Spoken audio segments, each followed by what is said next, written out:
Okay, good evening everyone. How are y'all? Great. Okay, before I start my TED Talk, I need to make 3 confessions. Okay? The first confession is, I'm just recovering from a throat flu. So if I ask y'all questions, that means I want to take a break. So I need y'all to participate immediately. Good job, Ramesh. Okay? The second confession is, I'm very forgetful. So I've prepared about 7 to 9 stories to share, but I won't be sharing everything. But I don't know which story is which. That's why I have this with me. So when I ask for volunteers, you all can come and pick up a story for me, and I'll open and see what is inside, and then I'll recite the story. So I'm forgetful, huh? And the third one is, okay, you see, I'm forgetful already. I don't know what it was. Okay. Before moving on, let me just tell you all what is the title of my talk. I am a successful dash. Okay? So with the stars that I've given you all, okay, you can actually make up your mind as to what that missing word is. Okay? And at the end of my talk, we can actually find out whether you have discovered the correct description of myself or not through the various stories. Okay, how my story is going to go on is, okay, I'll actually start on with 3 stories which you all will pick for me. And each story will unravel a value which I have learned in 7 different occasions of my life. And the first letter will form the missing blanks. Okay, so after 3 stories, I'll actually open it to the floor. You can guess the missing word. If you guess the missing word, I'll wrap up my talk. I'll just give a closure and go back. If not, I'll just go with one more story and another story and another story. So this is the game. Okay, so I need your participation. Again, let me tell you, I've made 3 confessions. 1, I'm recovering from a throat flu, so I need your participation. 2, I'm forgetful, so I need your help. Third one, as I told you all, I'm forgetful. So I forgot what is the third confession. Okay, before moving on, who wants to pick up the first story? Okay, come. Yes. Okay, you have picked up 3 stories for me. Okay, which one? Okay, this is the story. Honestly, I don't know which is which because I packed everything yesterday and after that I didn't have time to look at it. Okay, very good. It's number 10. What happened when I was 10 years old? Okay, when I was 10 years old, like all Singaporean kids, I was in primary 4. And I was living in a normal HDB flat in a simple Singaporean family with my father, with my mother, and my younger brother. People very close to me at that point of time. My comfort circle, I will call it. Okay, so what happened when I was 10? Okay, this might be shocking, but don't be shocked. Okay, at 10, I became an orphan. Why? Because I was so close to my family. I was so scared of my father that I had an avenue to express my fear. I was so close to my mother that I had an avenue to express my demands. I will tell her, tonight I want chicken rice. She will buy for me. If it's my father, I will say, anything is fine. I'll express my fear. I had an avenue for expression. With my brother, it's the other way, I'm the Hitler. So because he's 5 years younger than me, anything he wants, I'll say, I want it, you better get lost. So that was how my closeness with my family was. I was very expressive. Okay, what happened when I was 10 years old? Okay, my father got promoted at his workplace. And he got a transfer as well, which he couldn't deny. He had to go for the transfer. And like all Singaporeans posted overseas, he could bring his family along. And I was also allowed to go with him to India. But what happened was, at that point of time, the government said, because you are 10 years old, you have to come back every 9 months and renew your student pass until you complete your national service. So then my grandfather came into the picture and said, 9 months, neither here nor there, his studies will be affected. So you go with your younger son and wife, the elder son, that is me, I'll take care of him. So I remained in Singapore. So that's how I became an orphan, but not for too long. That is the other 6 stories. Okay? So I lost an avenue for expression at that point of time. I couldn't demand with my grandfather, I want chicken rice, I want McDonald's, I want KFC, I want to go and watch a movie. No way, because I was scared of my grandfather. And scared in the sense I wouldn't even express my fear. I'll be very quiet, anything, okay, fine. Anything, okay, fine. Even I won't say, okay, fine. I'll just, So it was, my grandfather has to see my head and understand my responses. So that happened when I was 10 years old. So why am I saying this? It looked as though everything ended for me. Such a comfort circle, everything came to an abrupt end, all within 30 days. Because my father had to leave in 30 days, my mother had to leave in 40 days, together with my younger brother, and I was to shift to my grandfather's place with new friends, new school, totally strange. What happened? I learned to be flexible after that. Why I say that? Okay, because I learned to control my emotions after that. I wasn't so expressive, but I knew when to control my expressions, when to exercise my expressions. I can't demand for anything wherever I go. Like today at this presentation, I can't demand for an A+. Or I cannot keep quiet if I get a very bad grade. I need to think, why did happen, why this happened, why that happened, and react to it in a very meaningful manner. So I learned to be flexible at the age of 10. So that's actually the first letter, F. Now, who wants to pick up the second story? I only have 20 minutes. Okay.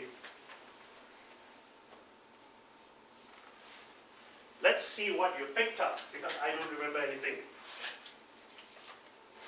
Okay, at the age of 19, what happened to me? Okay, all Singaporeans at the age of 19, Singaporean males, what do they do? Yes. National service, correct, okay? I was also doing my national service. My first disappointment in my national service was, I was posted to PES C because of these nice spectacles. Because I couldn't go for range because of high myopia. So what happened was, I was posted to the modified BMT. I did everything except for range. But I had one phobia all along my life, swimming. The reason is because these spectacles. Because if I jump into the pool, I'm afraid that I cannot see anything without my specs, and I couldn't find a goggles with degrees at that point of time.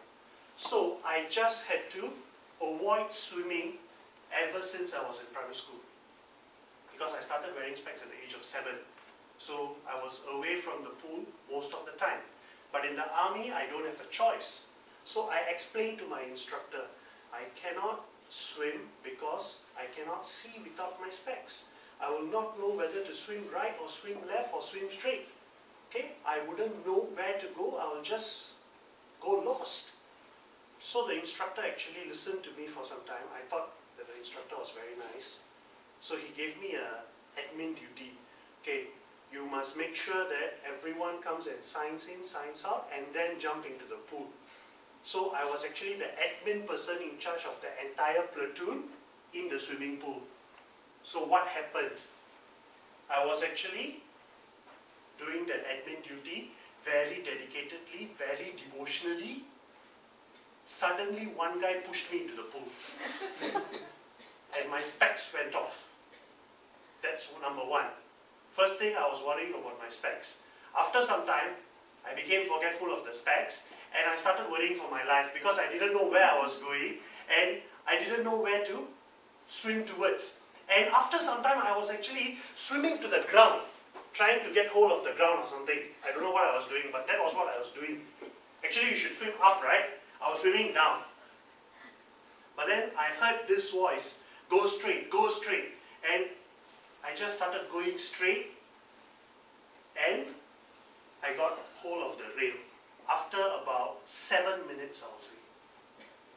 So this was a platform, or not a platform, a plat pool, where I was forced to believe that I can swim without my specs. It's just that I had this phobia of the specs, which was actually gotten rid of by the instructor's sudden intervention.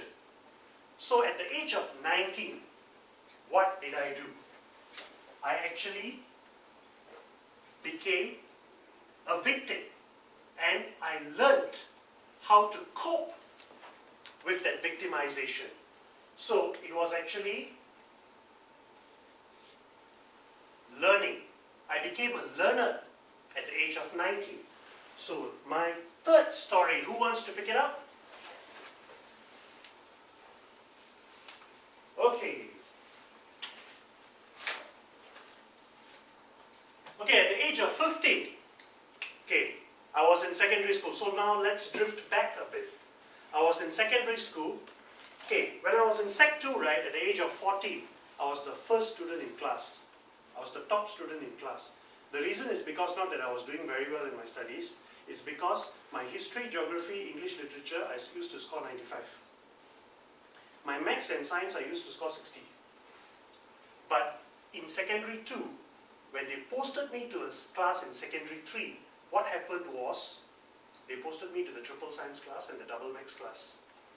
So I didn't have my history, I didn't have my literature, I had geography to save me. But I had triple science, physics, chemistry, biology, double maths, E-maths, A-maths. What happened? The first student in the class became the 30th student in the class, which is again the top student from the bottom. Okay, so it was very embarrassing. I wanted to move out of that school, but because the thing is, just 2 weeks ago, I was honored as the top secondary 2 student in the Founders Day celebration, and 2 weeks later, I received a report book saying, I'm the last student in the class. And it's very depressing. So what happened at that point of time? I had to buck up my attitude, change my attitude towards maths and science, and had to drift my 60s to 80s and above. And from being a very humanities person, an arts person, I had to become a scientist. So the quality that I learned at the age of 15 is to aspire. Even if I cannot do it, it is something distant from me. Aspire. Even if my history and literature is no longer there, the physics, chemistry, biology is there. I need to live with it. I need to aspire to live with it and make it a success. So it was actually aspiration that I learned at the age of 15. Okay, now, will anyone want to do a guess? Failure. I'm a successful. Very good. I am a successful failure. Thank you, because I have no time to continue with the other stories. Okay, so as you all said, I'm a successful failure. Okay, the 7 incidents, I might share it with you all sometime over a cup of coffee or something. The 7 incidents were actually defining moments for me. And I believe in the next, no one knows how many years, I will still have more defining moments like that, which actually teach me values that make me a better, successful failure. Because these failures could have stumped me down, could have blockaded me, could have suppressed me such that I never come up. But they taught me a value and forced me to search forward, achieve something, and move up and on. And now, since I've talked a lot about myself, self-proclamation, I'll move on to another person to wind up my TED Talk. This is about a lady. Okay, this lady, at the age of 9, what level will she be studying? Primary 3. She was a school dropout because she couldn't pass her primary 3 exam. Actually, not that. She couldn't pass her primary 2 exam, but they made something under the table and promoted her to primary 3, but they knew that she couldn't sustain primary 3, so instead of retaining her or demoting her to primary 2, they actually kicked her out of the school. And this lady got married at the age of 70, had 4 children, and she lived a very good life, and is still around. The reason why I'm telling these things about this lady is, what do you think she would have achieved in life? 4 children. Sorry? 4 children. 4 children? Something else? Businesswoman, okay, the imagination is going wild. Okay, the thing is, as we know, if you want to raise a village, like what we heard just now, teach the women first, improve their skills. So this lady produced 4 graduates. And the 4 graduates, there are 2 doctors, 1 lawyer and 1 accountant. And their children, she raised them as well. And one of them is standing in front of you right now. And that is me. The person who I was talking about is actually my grandmother. She's 84 years old now. To date, she cannot understand what I'm studying. For example, when I studied political science in NUS, she asked me, what am I studying? I told her political science. Remember the story I told you what happened when I was 15 years old? I got a deja vu on science, triple science. She remembers that. She remembers that I didn't want to go to school because of these 3 subjects which killed me, and that is science. So she said, you shouldn't study political science. You cannot study, then you'll leave the university just like that. Then I said, okay, I can't explain to her this. Political science is not physics, chemistry, but it's something else. Then I was like thinking what to tell her. Then I told her, I'm studying about government. Then she said, okay, government is good. Iron rice bowl, good. And I was like, okay, good. So, and now I tell her I'm studying about knowledge management. I mean, I'll translate it to her in Tamil. Knowledge means I'll tell her it's brain. Then it's like, why are you studying for doctor? That's what she'll ask me. So, though she cannot resonate with me, as well as the other children she has raised, I mean, she has produced 2 generations of graduates. And what I want to tell here is, a successful failure is much, much better than a mediocre success. Because a successful failure teaches you values which will reap more and more successes which are immense value. Whereas a mediocre success will keep you contented and make you complacent and might not search you to move forward. So, I'm happy to be a successful failure, reaping more and more successes as time comes in my life. Okay.